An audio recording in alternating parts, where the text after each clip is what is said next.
বন্ধুরা, আমি আবার এসে গেছি সুপ্রিয়ার প্রাণভ্রমরা থেকে তোমাদের কাছে আরেকটা রেসিপি নিয়ে। আজকে বানাবো পনির ভাপা।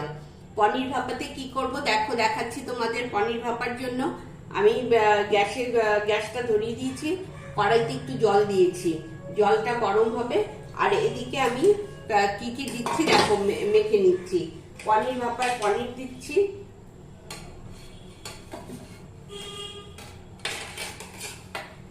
এই যে পনির দিলাম। তারপর তোমার এখানে রয়েছে কালো সর্ষে, সাদা সর্ষে আর পোস্ত বাটা। এই দেখো,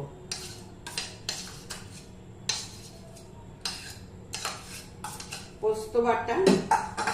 এখানে রয়েছে নারকেল আর কাজু বাদাম বাটা রয়েছে।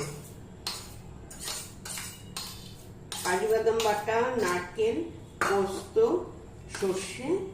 এবার একটু জল দিয়ে দেব, একটু জল,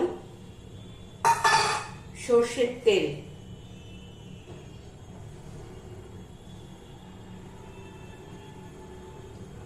সর্ষের তেল, একটু হলুদ,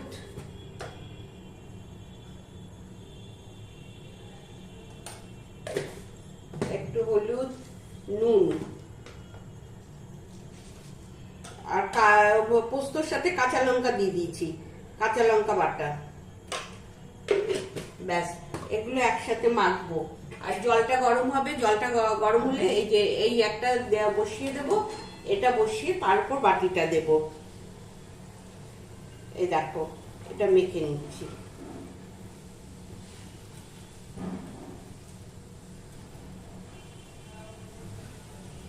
এই দেখো, দেখেছো? এটা ভালো করে মেখে নেবে, মেখে তারপর বসিয়ে দেবে। এটার মধ্যে আর কড়াইতে আর তেল চাপিয়ে কষানো টসানোর কোনো ব্যাপার নেই। এটা হচ্ছে পনিরের মধ্যে সমস্ত কিছু, পোস্ত, কাঁচা লঙ্কা, কাজু বাদাম, নারকেল সব একসাথে মেখে দেওয়া। নুন, আমি একটু হলুদ দিয়েছি, হলুদটা তোমরা দিতেও পারো, নাও দিতে পারো। এই যে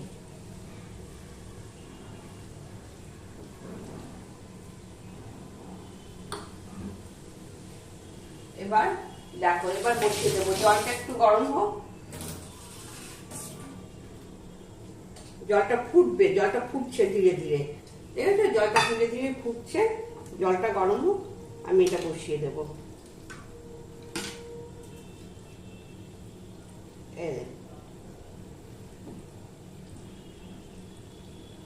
এবার আমি এটা বসিয়ে দিচ্ছি।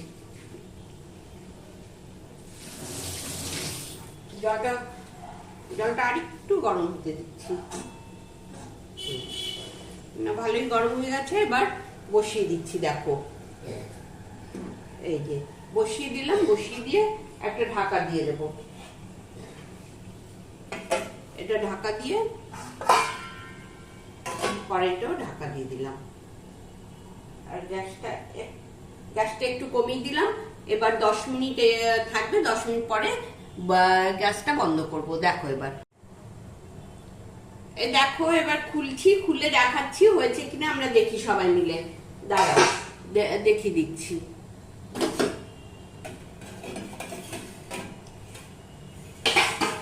হ্যাঁ, হয়ে গেছে। এবার হয়ে গেছে। এবার তোমাদের গ্যাসটা অফ করে দেখাচ্ছি সামনে থেকে, দাঁড়াও। এই যে গ্যাসটা অফ করে দিলাম।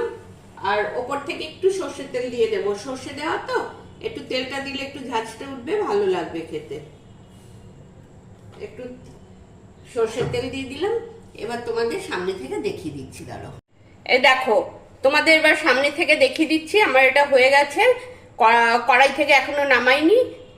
কড়াইয়ের ভেতর একটা জালি বসিয়ে তার উপর বাটিটা দিয়েছি, যাতে জলটা যখন ফুটবে তখন যাতে কোনোভাবে বাটির মধ্যে না যেতে পারে, দিয়ে ঢেকে দিয়েছিলাম। 10 মিনিট রেখেছি, 10 মিনিট রেখে নামিয়ে নিয়েছি। এই দেখো কেমন হয়েছে দেখতে, দেখেছো?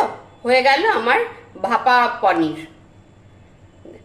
এই দেখো, এখানেই শেষ করছি আজকে। তোমরা দেখো, তোমরা খেও, তোমরা খেয়ে তোমাদের কেমন লাগে আমাকে কমেন্টে জানিও। আর একটু সাবস্ক্রাইব করো, শেয়ার করো সবার মধ্যে। আশা করি তোমাদের সবার ভালো লাগবে। তাহলে আজকে আসি এই পর্যন্তই, আবার দেখা হবে সামনের সপ্তাহে।